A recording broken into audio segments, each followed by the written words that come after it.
જય શ્રી કૃષ્ણ દર્શક મિત્રો, મારી યુટ્યુબ ચેનલ અમૃતવાણીમાં આપ સૌનું હાર્દિક સ્વાગત છે.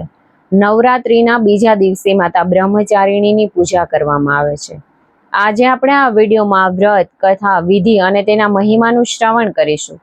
જો આપને મારો વિડીયો પસંદ આવે તો ચેનલને લાઇક, શેર અને સબસ્ક્રાઇબ કરો, જેથી નવા આવનારા વિડીયોના નોટિફિકેશન તમને મળતા રહે અને મારા વિડીયો આપ સુધી તુરંત પહોંચી શકે. નવદુર્ગાની નવ શક્તિઓમાં બીજું સ્વરૂપ બ્રહ્મચારિણી છે. નવરાત્રીના બીજા દિવસે માતા બ્રહ્મચારિણીની પૂજા કરવામાં આવે છે. બ્રહ્મ એટલે તપ, બ્રહ્મચારિણી એટલે તપનું આચરણ કરનારા દેવી. દેવી બ્રહ્મચારિણી તપની શક્તિનું પ્રતીક છે. આ દેવીનું સ્વરૂપ અત્યંત ભવ્ય અને જ્યોતિર્મય છે. તેઓ દ્વિભુજ છે. જમણા હાથમાં જપમાળા અને ડાબા હાથમાં કમંડળ ધારણ કર્યું છે. તેઓ ગૌર વર્ણ ધરાવે છે. શક્તિ સ્વરૂપા માતા બ્રહ્મચારિણીમાં બ્રહ્મોપાસના તપસ્યા ભર્યું આચરણ સમાયેલું છે. બ્રહ્મચારિણી દેવીનું સ્વરૂપ અપૂર્ણ, જ્યોતિર્મય અને ભવ્યતા ધરાવે છે. તેમની આરાધનાથી ભક્તમાં તપ કરવાની શક્તિ વધે છે. સાથે જ વિચારેલા બધા જ કામ પૂરા કરવાની પ્રેરણા મળે છે. માતા બ્રહ્મચારિણીની કથા. માતા બ્રહ્મચારિણી હિમાલય અને મૈનાની પુત્રી છે. તેમણે દેવર્ષિ નારદજીના કહેવાથી ભગવાન શંકરની એવી કઠોર તપસ્યા કરી, જેનાથી પ્રસન્ન થઈને બ્રહ્માજીએ તેને મનોવાંછિત વરદાન આપ્યું. એના ફળ સ્વરૂપ આ દેવી ભગવાન ભોલેનાથના વામિની અર્થાત પત્ની બની. જે વ્યક્તિ અધ્યાત્મ અને આધ્યાત્મિક આનંદની કામના રાખે છે, તેમને આ દેવીની પૂજાથી સરળતાથી બધું પ્રાપ્ત થઈ જાય છે. ભક્તિભાવ જે ભક્ત પૂજા કરે છે, તેમને સુખ અને આરોગ્ય પ્રાપ્ત થાય છે. દેવી બ્રહ્મચારિણી આપણને સંદેશ આપે છે કે જીવનમાં વિના તપસ્યા અર્થાત કઠિન પરિશ્રમ કર્યા વિના સફળતા પ્રાપ્ત કરવી અશક્ય છે. મહેનત વિના સફળતા પ્રાપ્ત કરવી ઈશ્વરના પ્રબંધનના વિપરીત છે.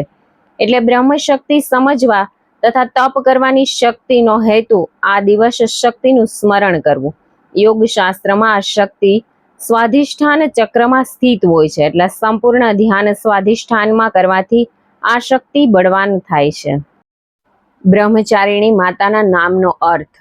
બ્રહ્મનો અર્થ તપસ્યા અને ચારિણીનો અર્થ થાય છે આચરણ કરનાર દેવી. માતાના હાથોમાં અક્ષત, માળા અને કમંડળ હોય છે. માતા બ્રહ્મચારિણીની પૂજાથી જ્ઞાન, સદાચાર, લગન, એકાગ્રતા અને સંયમ રાખવાની શક્તિ પ્રાપ્ત થાય છે અને વ્યક્તિ પોતાના કર્તવ્ય પથથી ભટકતો નથી. માતા બ્રહ્મચારિણીની ભક્તિથી લાંબી આયુનું વરદાન પ્રાપ્ત થાય છે. માતા બ્રહ્મચારિણીની પૂજા વિધિ. માતા બ્રહ્મચારિણીની પૂજામાં માતાને ફૂલ, અક્ષત, રોલી, ચંદન વગેરે અર્પણ કરો. તેમને દૂધ, દહીં, ઘી, મધ અને સાકરથી સ્નાન કરાવો. ત્યારબાદ દેવીને પિસ્તામાંથી બનેલી મીઠાઈઓનો ભોગ લગાવો. ત્યાર પછી પાન, સોપારી, લવિંગ અર્પિત કરો. કહેવાય છે કે માતાનું પૂજન કરનાર ભક્ત જીવનમાં સદાય શાંત ચિત્ત અને પ્રસન્ન રહે છે. તેમને કોઈ પ્રકારનો ભય સતાવતો નથી.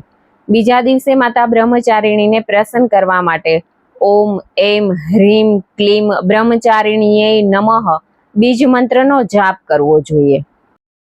બ્રહ્મચારિણી દેવીના ઘણા નામ છે, જેમ કે તપશ્ચારિણી, અર્પણા અને ઉમા. માં ભગવતીએ શૈલરાજ હિમવાનને ત્યાં જન્મ લીધો, જેને લીધે તે શૈલપુત્રીના નામે પ્રસિદ્ધ થયા. ત્યારબાદ મહાદેવને પતિ રૂપે પ્રાપ્ત કરવા નારદજીના ઉપદેશ મુજબ દેવીએ ઘોર તપસ્યાનો પ્રારંભ કર્યો.